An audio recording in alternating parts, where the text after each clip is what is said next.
Hi, I'm Edward, and welcome to our hour-long South by Southwest Spectacular. We've got a lineup with celebrities longer than the Beverly Hills Sheriff Station. So heat up that scrum-diddly-umptious pot pie, an hour of sneak peek is coming at you now.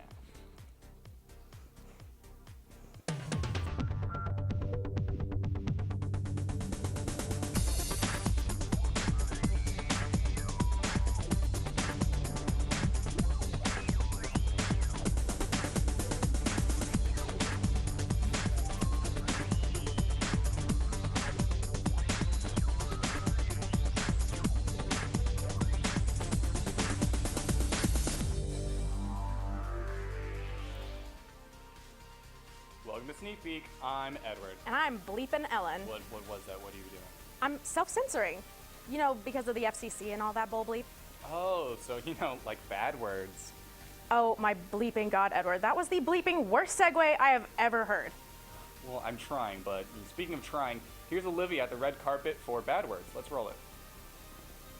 Hey Sneak Peekers, it's Olivia here at the Topfer Theater at the premiere of Bad Words for the South by Southwest Film Festival. Can you tell us about your character in the film? Well, my character is Chaitanya Chopra, and he's a spelling bee champ.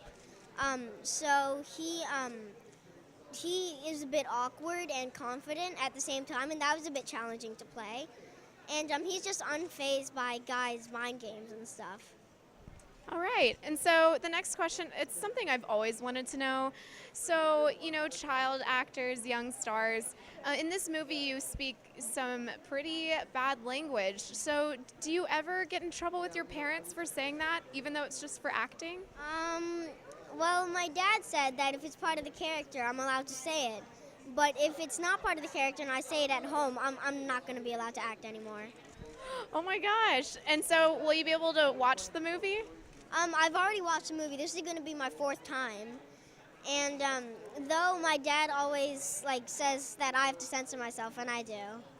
What was the story behind developing Bad Words? Yeah, well, I was a part of the National Forensics League, which is high school debates, and I always wanted to bring that kind of aesthetic to a story, where you have helicopter parents, you have high-functioning kids.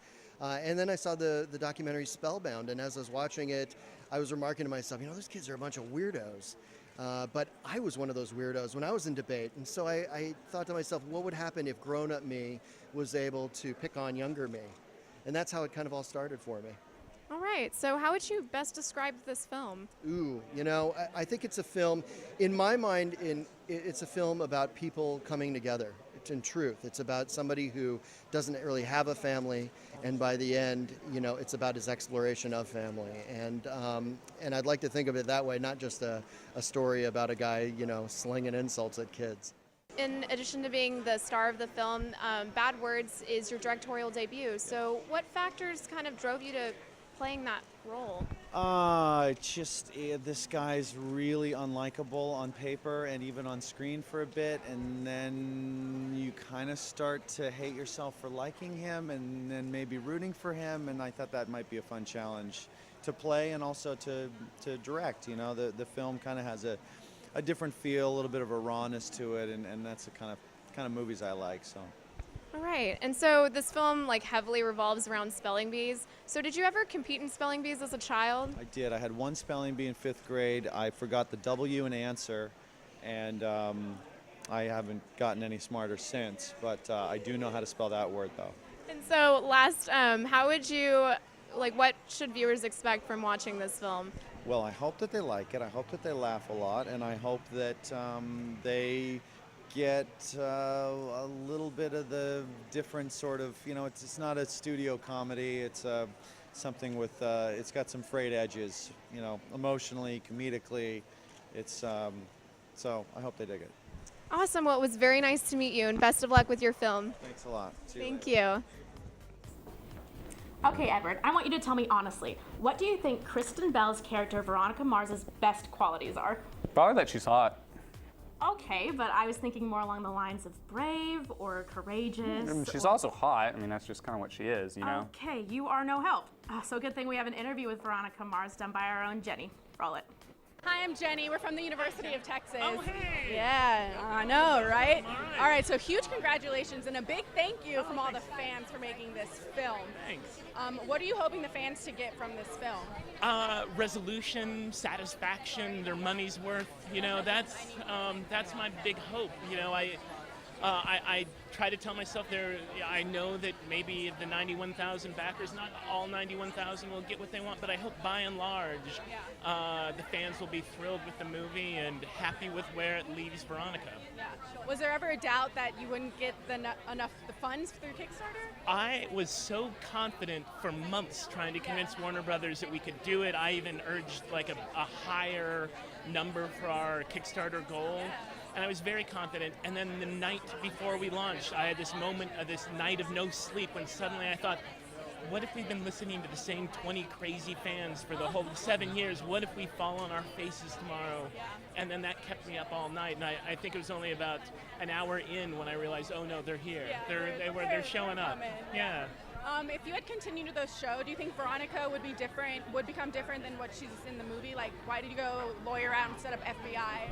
Yeah, you know, in the show, I'm sorry, in the movie, we learned that she hasn't worked a case in the 9 years since she left Neptune.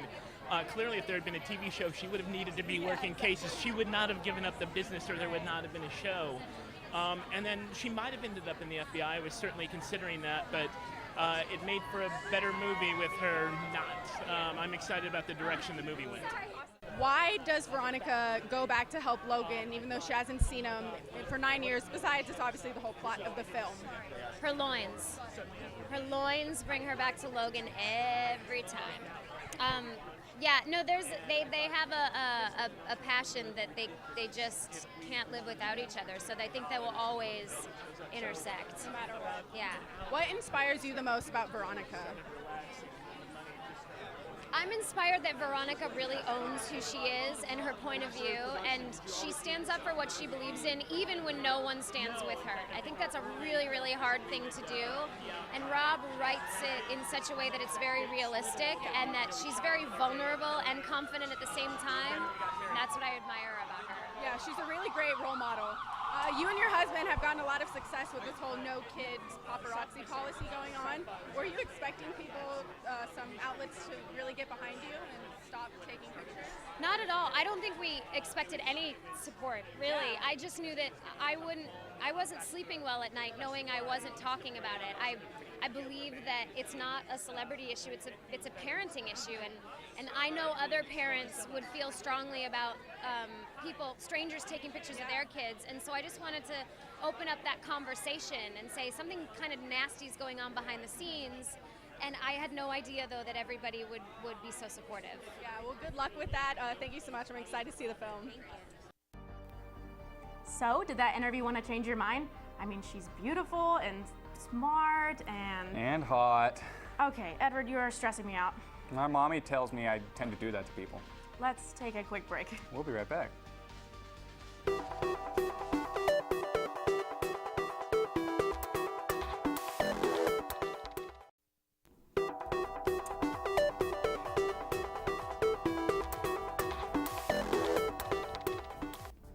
Welcome back. Say, Ellen, what do you know about Cosmos?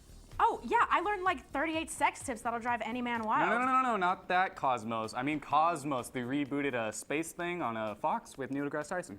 In that case, I took astronomy. Well, we got a badass over here. And speaking of badasses, I got to talk to Neil deGrasse Tyson and an executive producer of Cosmos at South by Southwest. So let's roll that bad boy.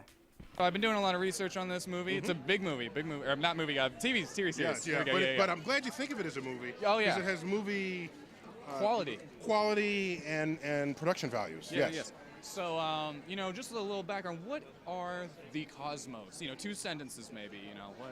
What's the Cosmos? What is this production, or what is just the Cosmos. actual universe? The Cosmos. Yeah. The Cosmos is everything. I'm a film major. I'm not a. It's everything. Okay, what's your next one? It's everything. Okay. What is probably your favorite part that you can't wait viewers to see? Like what little awesome tour? In this particular the showing, first episode. There's so much, but we lay the 13.8 billion years of cosmic history onto a year-at-a-glance calendar. but that year in glass calendar is the size of a football field. And so I walk the calendar and I say, because you know how far into a year March is, or April, or September, you know. So if I tell you when something happened on that year, for the universe, you get a sense of time in a way that you never would have. So on that calendar, our galaxy, the Milky Way, formed on March 15th.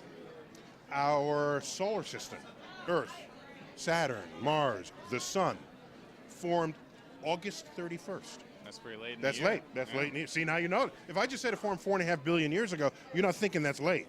You're thinking that's 4.5 billion years ago. That's a all long right? time ago, but- You've been in museums and you've seen dinosaur bones. I have. It's like, oh, that's way in the past. Do you realize on the cosmic calendar, it's about It's probably December 3rd. December 30th. The dinosaurs went extinct. Blew my mind right there. There you go. So if that's when dinosaurs went extinct, which is yesterday on the cosmic calendar, then when did we come along? And so you start shaving this down to 2 the minutes very ago. last to the very last moments. Writing was developed 14 seconds before midnight. It's insane. Well, we got a badass over here, Mr. Neil deGrasse Tyson, and I can't wait All to right. see it. Thank you. I'm very delighted about this reception and celebration It's gonna be along awesome. with us. Excellent. Thank you. This, show, the original one came out about 35 years ago, and so we're rebooting it now. Why has it taken 34, 35 years to come back? Well, I wanted it a long time ago. Why didn't it come yesterday? Well, I could tell you a simple answer like good things take time, but that'd be wrong. There's no better time than now for Cosmos. And I'm not sure what took it so long. I think there's been a lot of shows, ultimately Cosmos inspired a generation of shows, of science shows. There really wasn't science on television before Cosmos. And after that, people realized that they could tell some of these stories. In fact, there's whole channels dedicated to things scientific. And so when we looked at creating a new Cosmos, Andrew Ian had developed a list of stories with Steven Soder that she felt compelled to tell. And finally, with the help of Seth MacFarlane and Fox and having Neil deGrasse Tyson as a host, it seemed like the time was right and the opportunity was there. You bring a bunch of diverse filmmakers together and you make sure that they're all on the same adventure and you begin to get great results. And Anne made sure we're on the right adventure together. It's her words that inspired us all. Well, I bet it's amazing. I'm going to put my dollar down that it's an amazing, show, and congratulations on it. Okay, I don't care how awesome or beautiful that series looks, I'm still terrified of space. So what are you gonna do 60 years when we blow up the Earth and we all have to go live on the moon? I guess I'll go down with a ship.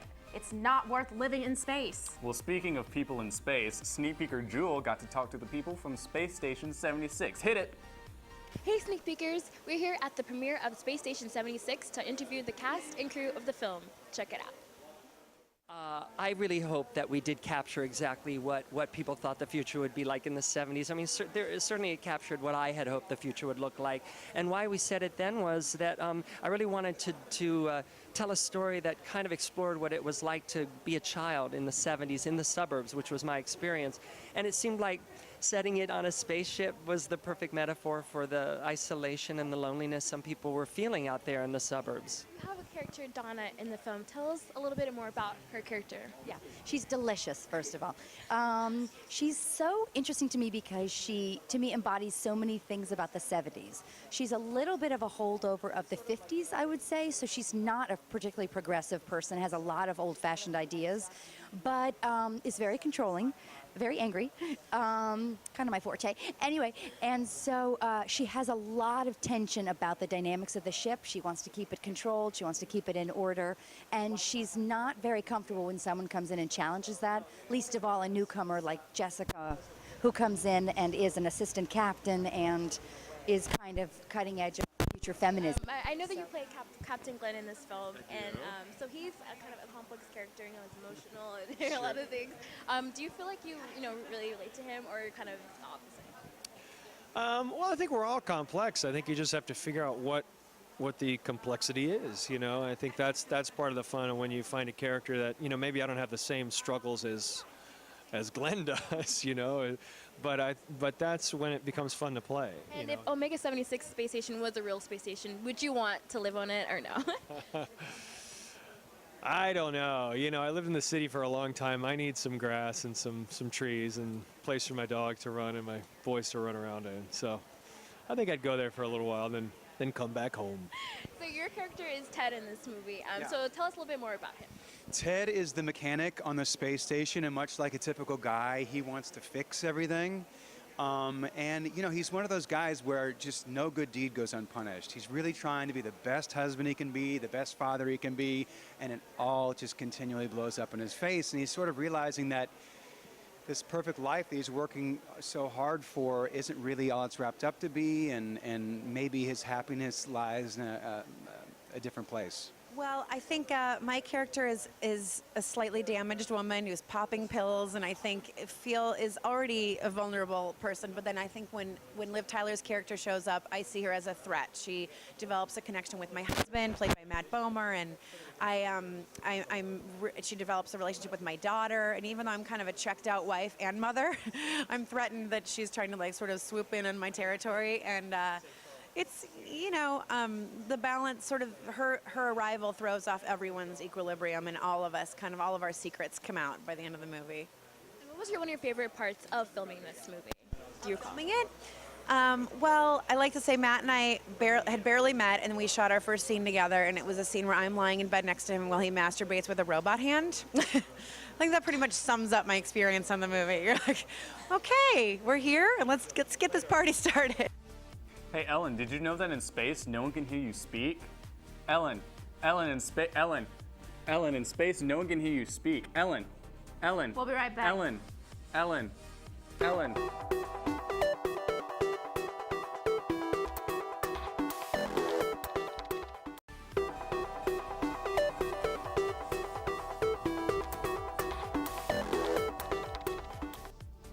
Damn girl, are you a bouche de Noël? Because you're a Genoise sponge cake traditionally baked in a shallow Swiss rolling pan. Was that supposed to be romantic at all? I don't know, it's French, so was it? No. In fact, at that rate, we'll never have Paris. Roll the interview. Hey guys, we're here at the red carpet premiere of We'll Never Have Paris, Simon Helberg's new film premiering at South by Southwest 2014. So I hear that this story hits home for you guys. Tell us a little bit about that. Oh, it more than hits home. Yeah, It invades our home and sets it on fire. Yeah, it's our story about our breakup before I proposed, which seems to be a mandatory kind of event in people's lives. They throw it all away before they chase it down and try to win it back. And by it, I mean her. And she left to Paris in the middle of it all, and I followed her there and was foiled again. So it's just a series of kind of tragic mistakes that I think we all make when trying to pick which road to go down. But we're here today and we're happy, and so I guess it worked out in the end. But yeah. So how is it being so personal and putting that on film for everyone to see? Well, it's really vulnerable, but at the same time, we wanted to take our dramatic license to fictionalize the things that we thought would make a better story, so it's not completely 100% real, and it was cathartic, and then also felt empowering to kind of take a tragic story for us and turn it into something hopefully that people will enjoy. So yeah. So can you tell us just a little bit about your character in the film, just to start us off with? Yeah, I play Kelsey in We'll Never Have Paris, which is kind of a departure for me. It's like a pretty comedic light character, I'd say, but you know, she's no ill will. She's just not the brightest crane in the box, but you know, she's not a homewrecker. Like, she's not the other woman with intent. She just really finds out she has feelings for her best friend, and you know, kind of hopes that she'd be the best thing for him, and like being authentic and honest would be a good thing, and then just kind of accidentally wrecks his life in the process, you know, as it happens, I guess. So was it fun getting to play such a real and comedic character? Yeah, it was really fun. I had a great time doing it. We shot in Brooklyn, and we just walked to work every day, and everybody got along great. You know, it was a lot of fun, this movie. So it's a pretty personal story for the directors. So how is that, them directing you in a story that's kind of very close to their hearts? It was kind of amazing. I mean, like, you know, it takes a strong couple to get through some of the stuff that they went through that people will see, and it takes an even stronger one to kind of go through it all again years later. So I was really impressed with them, and you know, even though like at the time it was all very painful and awful, the script was much different and brought out the comedy. You know, when we're trying to figure out our lives, and everything is so serious and dramatic. It's really awful and horrible. And then you can look back at yourself and what the thoughts that were going through your head and your weird impulses and everything, and you can hopefully start to try to laugh at it a little bit. So that's hopefully what's going to happen here. Well, this is the first time that an audience has gotten to see the film. Yeah. So what are you excited about them to see, and what are you hoping they get from that? I'm excited for them, to see Simon doing something totally different. I mean, I think a lot of people know him from Big Bang Theory, and having gone to high school with him, and I know he is obviously so funny, and you'll see him be really funny tonight. But he's also a fantastic dramatic actor. There are a lot of things I'll never have. Like sleep. Have you not been getting enough sleep? Damn neighbors are just keeping me up. They are just drinking and partying. You sound a lot like Seth Rogen, which reminds us of our interview with the cast and crew of Neighbors. Take it away, Mario.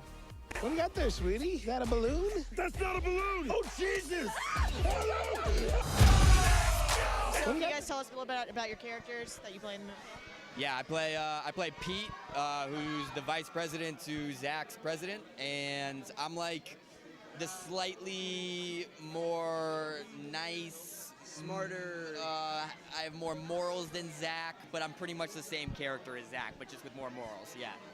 And I play Scooney, who is literally only in the movie to show off a giant penis. Yeah. Evan, I know you direct, you write, and produce. Which of the three, or many talents and hats that you put on, which do you enjoy doing the most? I enjoy writing the most, I think. Producing's the hardest, and directing is kind of like... Directing's the most fun, but you can only do so much. Like, you can't direct like 3 movies a year, but I can write every day and love it. So I'm going writing. And James, you got your full first producing stunt on This Is the End, right? That's right, yeah. So how's that journey been for you up to this point, now that you're a full producer again on this one? I got a chance to, just kind of come up with Seth and Evan, and we kind of been able to build our own company and our own brand of stuff that we're doing. And that part is probably the most satisfying, is that we now have our own stable of projects, people that we get to work with. It's been pretty awesome. I'm very lucky, actually. You play a father in the movie, right? Did you pick up any parenting tips for the future? It's a good question. Not really, honestly. Just don't live next to a frat. Don't live next to a frat house, yeah. And accept that your life is over and it's never going to be what it was. So you did high school, you're doing college. What's next? What's next for I don't know, for you? real life, I guess. Yeah. So Teddy, can you tell us a little bit about Teddy? You know what, Teddy he's really unique. He's just a diehard believer in sort of his fraternity and the brotherhood and what it stands for, and he's really hanging on to this last moment, of this life where he gets to be free and sort of party as he wants and rule this gang. And it's kind of neat because he's sort of like a Faganistic type character. He takes these guys under his wing, and I don't know. I just knew this guy, so I was really excited to play him. He's also crazy. Doesn't that movie just make you want to join a frat? Well, not in one, but yeah, I'd consider it. You know what? You could roll with the guys from Tri Kappa. You think I can roll with the guys from KKK? No, No, not at all. That's a bad idea. We need to take a break. Let's do that.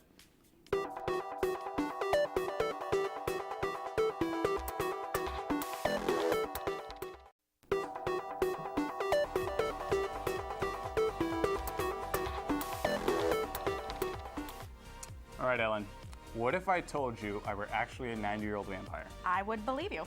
What? That's ridiculous. I look nothing like a vampire. Look at you. You are pale. Your eyes are sunken. Have you ever looked in a mirror? I do all the time, and I don't see myself, Ellen. You know what? Forget you. Let's just go to Sonia's interview with some real vampires from Only Lovers Left Alive. How's it going, Sneak Peekers? I'm Sonia, and we are here at South by Southwest. We're at the premiere of Only Lovers Left Alive, and we're going to talk to the star, Tilda Swinton. So stay tuned. To talk to you. Now, you play a vampire in this film named Eve. What did you draw from, or who did you draw from in order to portray this character? Who did I draw from? You know who I drew from? I drew from my grandmother, who was 97 when she shuffled off. And she was really, really old and really, really, really light of heart. And I think I thought about her. I hadn't thought about it until you asked me the question, so that's a fresh answer. Yeah. Eve's 3,000 years old. You know, she's an old bird, and she's seen pretty much everything, and she doesn't sweat anything. No small stuff, no medium-sized stuff, no big stuff. She just doesn't sweat. And my grandmother was like that, so I reckon she was there winking at me somewhere. My granny's Scottish, and she's Is she Scottish? She's up in Aberdeen right now. Is she? Okay, so back to the film.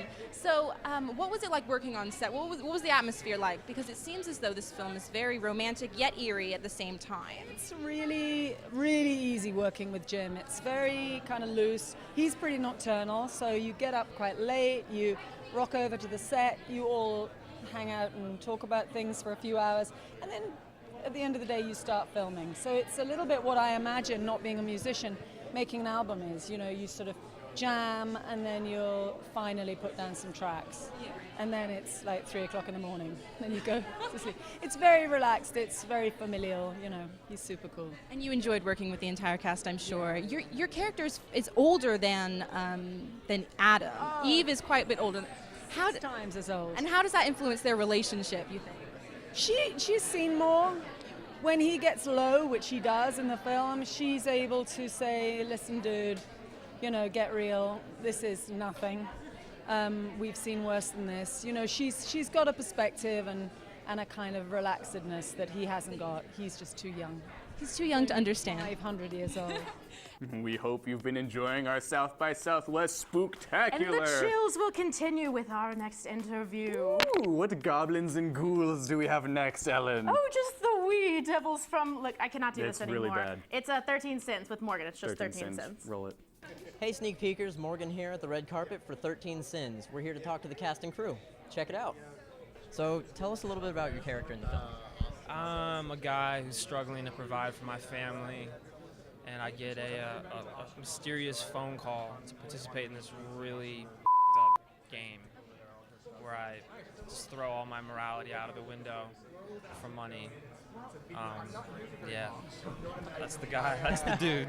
Cool. Yeah. So were there any unique challenges that were presented in this role? Yeah, man. I mean, you know, every movie's a challenge. Acting's making a movie's a challenge in all facets.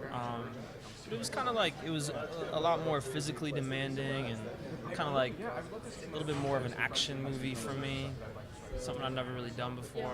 A lot of running around, looking intense, afraid, scared. So it's kind of taxing on you emotionally. What were some unique challenges that were presented to you during the making of this film?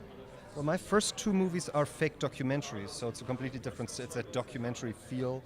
You don't have a script, you improvise everything, you know, and you cast your actors according to that, because it's two totally different sets of talents. You know, if you can, some people are great at improv, but can't make a script come to life, and the other way around. So this was the first time in like 10 years or something that I worked in this medium with a script and with actors that were more focused on the lines. So it was a whole new way of working, but it was the same team as the other movies were, same cinematographer, same editor. So I think we all had to switch from the fake documentary format that we all came to love, because there's so much energy in that, you know, everything. Like your biggest enemy with a normal script, I think, is that it will feel stale. If people are just reading the lines over and over, the audience at some point can tell. And with a fake documentary, you don't have that. They're making up their own words, so it's much easier to keep fresh. And with this, I think the main point was to get actors that are amazing, that are not genre actors. And then we ended up with Ron Perlman, who is a genre actor, but also an amazing character actor. And people that just bring lines to life, take after take after take. So could you tell us a little bit about your character in the film? Well, what I play is not what I really play, so that's kind of emblematic of everything in the film. Is that, you know, you're disoriented from almost the first frame, and it takes you on this like little trippy trip, and the more things unfold, the more disoriented you are, and the more engaged you become. So that's why I took the part. But essentially, how I present myself to the world is I'm a cop. And then you got to see the movie to understand what I'm talking about. Stop pointing that thing at me. You're known for playing characters that give a lot of great one-liners. Can we expect any great one-liners from you in this film? I think I do have a couple. You know, it's not Hellboy. I mean, it's definitely it's a different look. The thing about this character that attracted me to it was that he's really trying to be invisible. He's trying to get through life and, be a functional, working class guy, but he doesn't want to be noticed. He's got it because he's covering up a lot of stuff. Okay, Ellen, put us through the commercial. I really gotta pee. It would be a sin to keep you waiting. Okay, now I have to pee and I'm terrified. Exactly.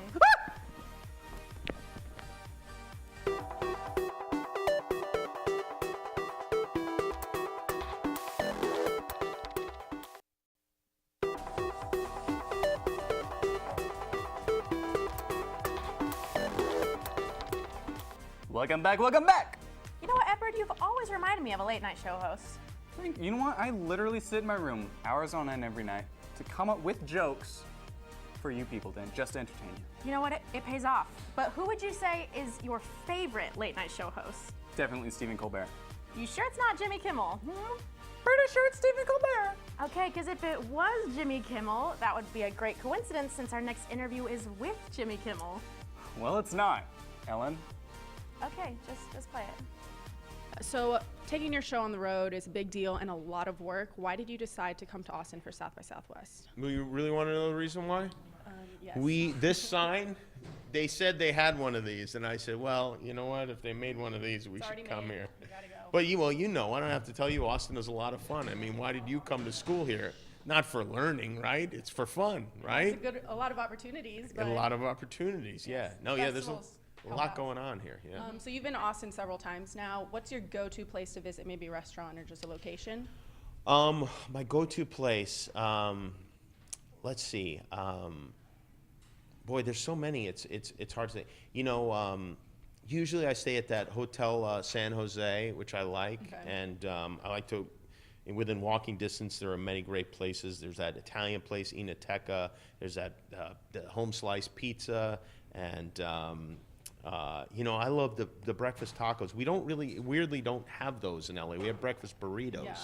And they're very different, and I don't know why they should be so different, but they are. Should be there. Yeah, they're so great. Yeah. So you were here last month, and you actually visited UT campus. Did you get to walk around, see the stadium or anything? I did. I went and saw the stadium, and unfortunately, the day I was there, it was like 45 degrees, so they canceled school because apparently that's too cold to go to school. For us, it's very, very cold. People were slipping on ice. Even in LA, we were laughing at you guys for that one. Yeah. So there was nobody there, but the campus was beautiful. Even in the cold, gross. Even in the cold. Well, it didn't seem that cold, but yeah, even in that. Yeah, for you. Us. Yeah. The rubber band suit that you had made just auctioned the other day. Are you gonna make any more suits, maybe out of candy, like those little candy bracelets? Oh, a candy bracelet suit would be fun. Yeah. No, we hadn't really thought of that, but yeah, we auctioned that off for the Max Love Project, which is a great charity, and we got more than $40,000 for it. That's awesome. So we're very happy, because that's a little added bonus that we didn't expect. Do you have any advice for us UT students trying to break it out in the entertainment industry somehow? I do, yes. You want to know what it is? Yes, please. Okay. Most people won't listen to it, even though. Okay, we'll try. Be prepared to work very hard for free for at least a couple of years. Do everything you're asked within reason, within the confines of the law and appropriate behavior. And be prepared. I know that's a cliche, but I can trace my success back to certain moments in my life when I was a college student where there was a job that I wanted. I mean, you can think of one job in particular. I made a radio demo tape, and I was laying in my bed, and it was midnight, and I thought, that tape is not good enough. So I got out of bed, I drove to a radio station, I remade the tape in its entirety. I stayed up all night doing it, and then I worked the whole next day. I sent the tape in, and I wound up getting the job. I don't think I would have gotten that job if it hadn't been for that. And then that job led to a job in the radio in LA, and then that job led to being on television. And I sometimes wonder, like, if that had not happened, would you be here? Would I be here? Thank you so much. Can we get a hook 'em for UT? Of course you can. I don't want to do the devil horns because it's again, but. Yes, awesome. Thank you. Okay. Say, Ellen, what's your dream guy like? Just a guy who's into bees. No fooling. Queen and Bumble? Yeah, both. Gosh, so just an average Joe, huh? Yeah, really just an average Joe. Well, lucky for you, I got to interview the most averagest of Joes, Nicolas Cage, at the premiere for Joe at South by Southwest. So let's roll it. How do you pick your projects and just decide on what to work on? You know, it's just like any audience or, you know, a film fan that wants to pick a movie to go see that night. You know, it's like kind of a matter of what you're feeling, what you've done last week, and what you're looking forward to doing, what seems ambitious, what seems out there, what seems comfortable. You know, so for me, it's always a different reason to motivate me. But I'm always trying to stretch and try something different. For this, it was an occasion to bring Larry Brown's novel. I was a huge fan. It's one of my favorite books. It was occasion to bring that to life and work with Nick and Ty and shoot a project close to home here in Austin. Yeah, and drama and versus comedy, is the production, you know, side different at all, or, you know, are they pretty much, you know, kind of the same? For me, it's very similar. I always cast funny people, regardless of what the content of the film is, and we always have a really good time. You know, real respectful, hardworking, but we have a lot of laughs making movies, and so it's fun to be with someone like Cage that can, you know, you can bust a gut in the cracks between dramatic sequences, and that's just a big part of my process, letting it loose, not being too precious. If it's funny or if it's sad, at the end of the day, it's just about working hard and having a good time making movies. So what's your character like? Is he a guy or a kid that you would want to hang out with? I don't know. I don't think he knows many kids. Because he's like, he knows his family, and he's moving around from place to place. He's a bit poor and unfortunate. So, what do you hope that audiences take away from the movie, or in particular your character? I just think this movie is made to show you how the contemporary South and the less fortunate South is. What is the best thing you can say about this film, and why should people see it? You've got some really marvelous performances, and Ty Sheraton is outstanding in the movie. You've got a lot of local personalities from Austin, people who have not been in movies before, who add a real believability to the locality that this movie takes place in. And beautiful cinematography and a very heartfelt story. I think it's a father and son story that really tugs on the emotions. And there's some comedy in it, too. That's good. David Gordon Green, so it has to be, but that's high praise. Thanks very much. All right, thank you for that. You know, Edward, that was a really great interview. Oh, well, gee willikers, Ellen, thanks. I mean, I put a lot of time and effort into it. Do you know what would have made it better? Good golly gosh, I would have to say nothing. You're right. Nothing. Let's watch some commercials.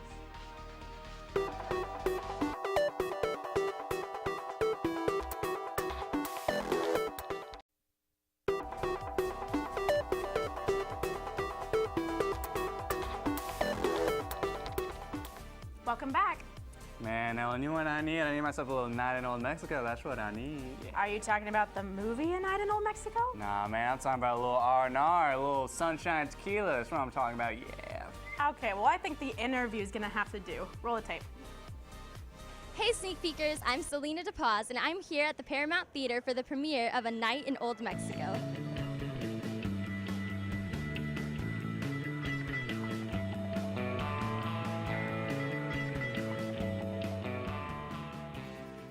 What inspired you to work on this film? Well, it was a surprise because after the screening of Paper Birds, my first movie in LA, I received the script.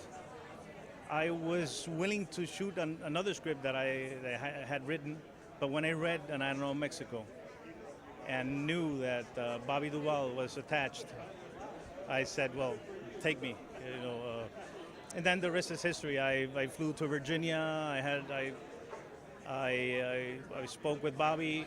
We were in the same key, and the rest wasn't easy because we had to raise up the budget and everything else. But filming in Brownsville has been, I think, the best idea that we had, and this cast is the best cast that I could have had. I'm really happy and I'm very happy. I'm very honored. And what advice would you give young filmmakers? Dream. Don't stop dreaming. And like in this movie, dreams can come true. This is something that Angie told me this morning. Is it's funny because I think that the lesson that I received after finishing this project, ending this project, is that I didn't expect this call, your call, and suddenly I was going to do another movie, and your call changed my life completely as the people, the producers with the script changed my life. So don't stop dreaming. Thank you so much. Mucho gusto en conocerlo. Encantado. And what can you tell us about your character, Patty Wafers? She's a dreamer. She's someone who lives in a very small town in Mexico and wants a better life. And she wants to be a singer, but she doesn't have any talent. She doesn't know it.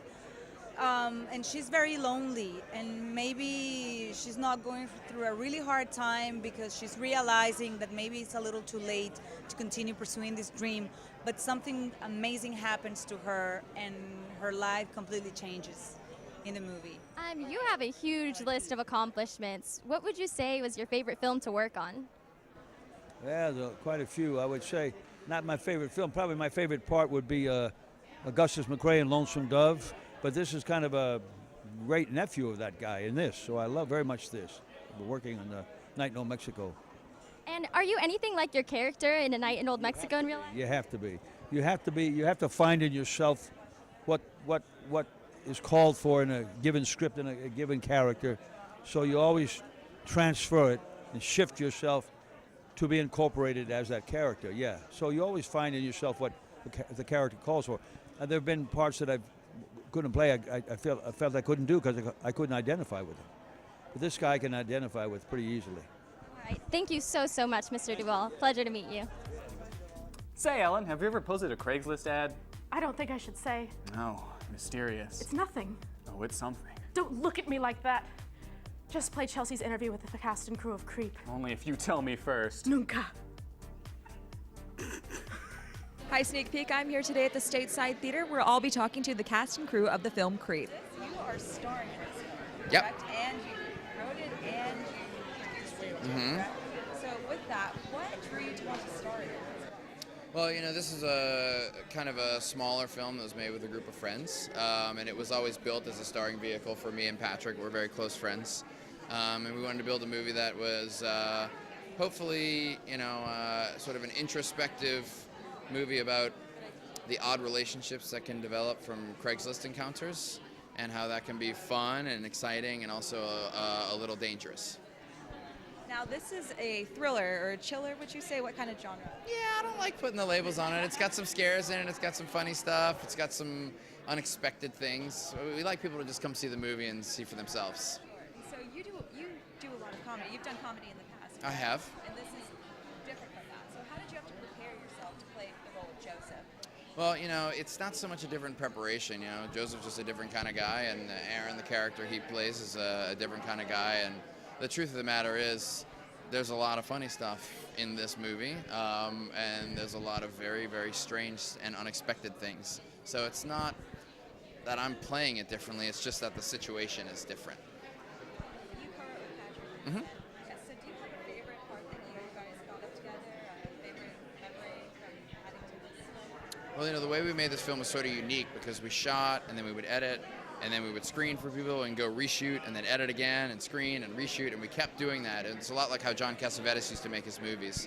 So the whole process was just very collaborative and just kind of like being at an arts and crafts camp. It was fun. So this is your directorial debut, Yes. correct? So what made this the right time to have this debut? What made this the right time? I was conferring with Mark about what our next project should be together. He's a friend and kind of been a mentor to me, and we came up with this kind of crazy idea together and decided to do it. So it was always going to be a feature. How did you get involved with this film? I saw a very rough cut of the movie about a year ago, and I loved it.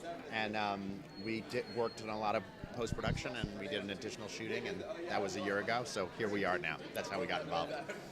You've done other films like Paranormal Activity and Insidious.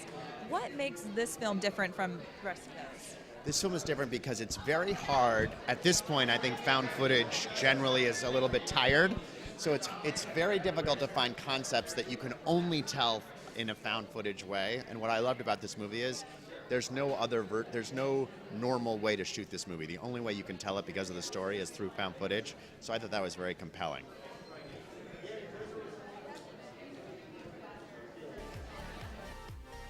Darling, I don't know about you, but I don't think I'm going to take any more ads on Craigslist anymore. Have you before? Please, I wouldn't tell you if I did. Oh, I'd love to hear this. Well, too bad, because we out of time. You're ridiculous. Thanks for tuning in. Tune in next time.